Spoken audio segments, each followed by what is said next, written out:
So what ends up happening here is, remember when I asked you guys if you were beach people, where your favorite vacation spot is? You actually chose a team by doing that. So then what ends up happening is, and you could do that anonymously, kind of like that, and then they don't know that they're actually competing against each other, or you can actually have them assigned to a team and compete against each other that way. And then it shows the team scores up there. So it would show the beach people, the mountain people, and so forth, the mountain people, against each other and who would win. And then based on what team won, who on that team was the team MVP. A couple questions about that. Number one, how do you create the team? You actually, you create a team slide at the very, very beginning. And so you'll just say, what kind of slide do you want to make this? And you just call it a team slide, and it makes it automatically a team slide. But you have to enter the clicker. You chose a team because I had it set up when you chose beach or mountain or whatever you chose for your vacation spot, that you assigned yourself to a team in that way. That's the slide. Something about this, though, I've had a lot of problems with this function specifically. And two things. Number one, what comes up when you show the leaders? On the same slide, I've had someone come up with a clicker registration number while others are coming up with names. And then the wager component of it just simply didn't work. Okay. I don't know if that's if you've ever had that. You know, the only problem that I've had is that sometimes when I have several different types of demographic slides, sometimes it wants to think that all the demographic slides that you've said, whether you're male or female and what team you're on, it then puts them all up there. But if you know you're looking for particular teams, then it's going to be up there. Yeah, so I've had that if I'm asking lots of demographic type questions. Let me just show you really quickly then the wager slides. Wager slides, you show the leaderboard, which I would have showed you there. I asked for a wager, I display a question. So, now it's working. Okay, all right, there we go. Quick look. So the participant 8286762, you are in the lead. So you can look on the back. Who are you? Does anybody want to say that they're the leader? And in a close second are the other 4 participants that are tied for second. Okay, so some questions are worth 100 and some are worth 1. Okay, so here's your scores. So you show the leaderboard.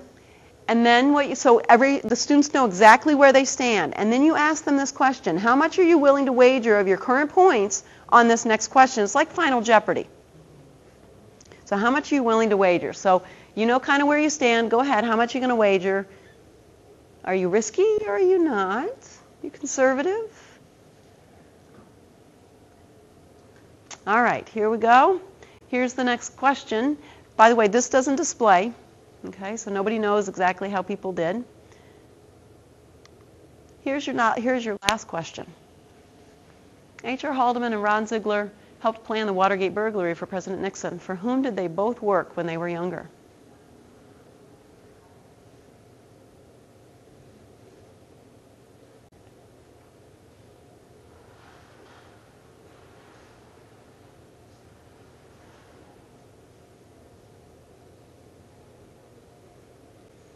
All right, 12 of you are in. Let's see, 14 of you are in. Whew, okay, very quickly. Last minute there. All right, kind of all over the board here. The correct answer is actually Disneyland. Okay, so then what I'll do is then I'll show the final participant scores based on your wager. So mathematically it gets done in the system. So there's the final winner. Okay.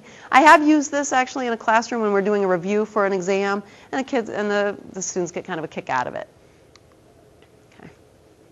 Just want to end really quickly with talking about be creative with your uses. You know how you want to use this. You know what's going to work best for you. So use the system in the way it's going to work for you and your discipline and your students. So be really creative. This is actually my dog, Bachi. And I have trained him to, when I say T-paw, which is one of our other programs, he's T-paw, and then he keeps his paw up there until I say polling's closed, and then he puts his paw down. So, yeah. So be really creative with your uses. I know we're kind of running slow on time, or running late on time, but I just want to maybe talk about a couple different kinds of these questions. I may not run through them all, and I think I had that kind of an asterisk. We may have to cut through some of them. But let me just talk about recall, and this isn't a clicker question, so I'll just run through them really quick. you can assess whether or not the students really recalled something from a previous lecture, if they recall something from a reading they were supposed to do for class that day. And so I use this all the time. The students kind of know that this is what I'm going to do. In fact, one of my classes, we have what's called a chapter challenge, and I say, you know what time it is? And they all go, chapter challenge time. And they get their clickers out, and they know that that's what they're going to do. So I'm going to quiz them on kind of have they read for the chapter for that particular day. In one of my upper level marketing classes, we're reading a book called Made to Stick. And so I asked them the question, the title of this chapter is Simple. What do the authors mean by simple? So did you read the book, and did you actually recall and remember what you read about what the authors said about why they even called this? So simple recall questions. Obviously doesn't usually create a lot of discussion, but it is certainly a tool, maybe even a formative tool to use. Critical thinking, you can get students to kind of analyze some relationships between things and real life things that are going on. So, and can get the students to engage in class discussions to defend their reasoning. Often this is a question I do ask in my marketing class, and I ask them, is it effective to explicitly compare one's products to a competitor's? And so it is an opinion question, but it's also, what do they really think about? Do they think it's a good technique to do this? And they voted. And there's no real right or wrong answer, but we can create now discussion about why it's good, why it's bad. So it is kind of an it depends, so we can kind of discuss that. Student perspective or opinion, I've already talked about opinion questions, particularly students that are shy or if you're asking sensitive questions. This is a great system to use for that.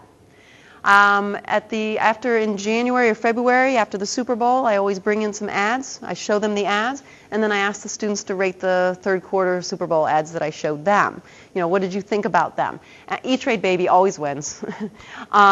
So they always think that that's really entertaining. But then we can talk about, well, why did you like that best? Okay. I also asked them another kind of opinion type question. Would you be willing to pay more for a product because it was from a socially responsible company?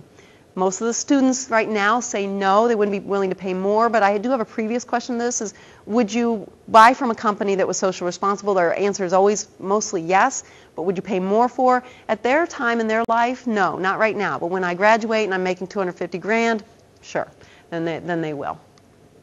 Confidence level questions. You can ask the students, how confident are you in your answers here? Okay. Can aid in metacognition.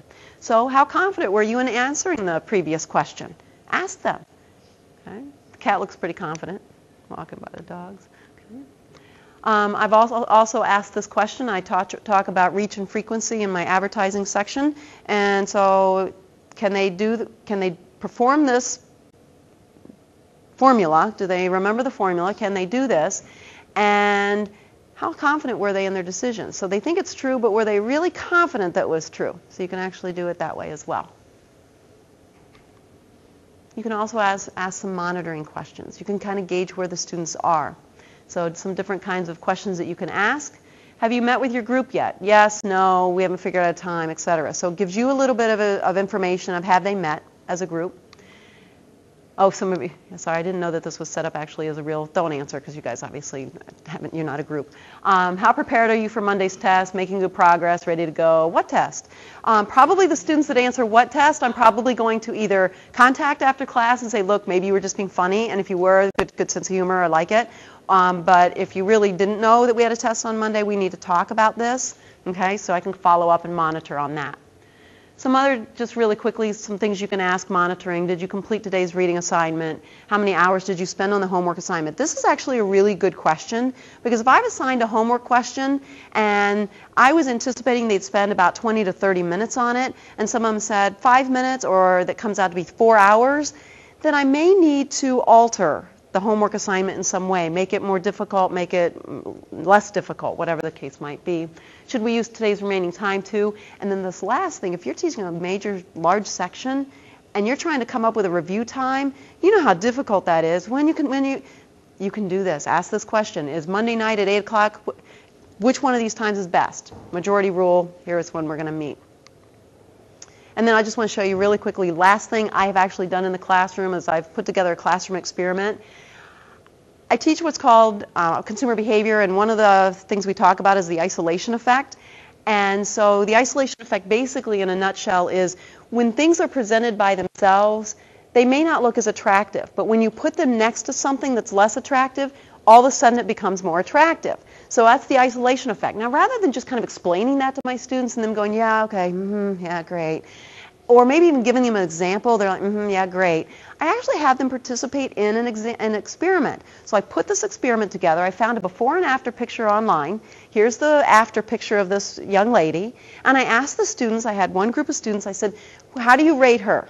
You can see that they rated her anywhere from neither attractive nor unattractive to slightly attractive. Okay? And then I showed the after picture next to her before picture.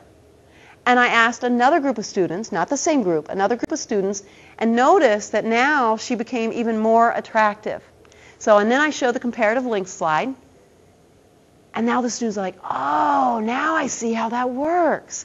So it not only allows them to participate in the experiment and get that experience, but it explains the concept even deeper. And that's what learning is about. So I liked putting this together. It was a lot of fun, actually. All right, so we made the finish line. Okay, good. All right, any other questions? Any last-minute questions about anything? No? Wow, okay. All right, then. I think. Break, right? Yeah, we get a. Oh, I do have one last polling question, if you don't mind. Do you feel more confident in using TurningPoint to change or enhance your teaching methods?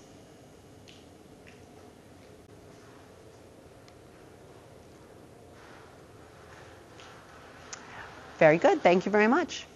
Thanks for participating, you guys.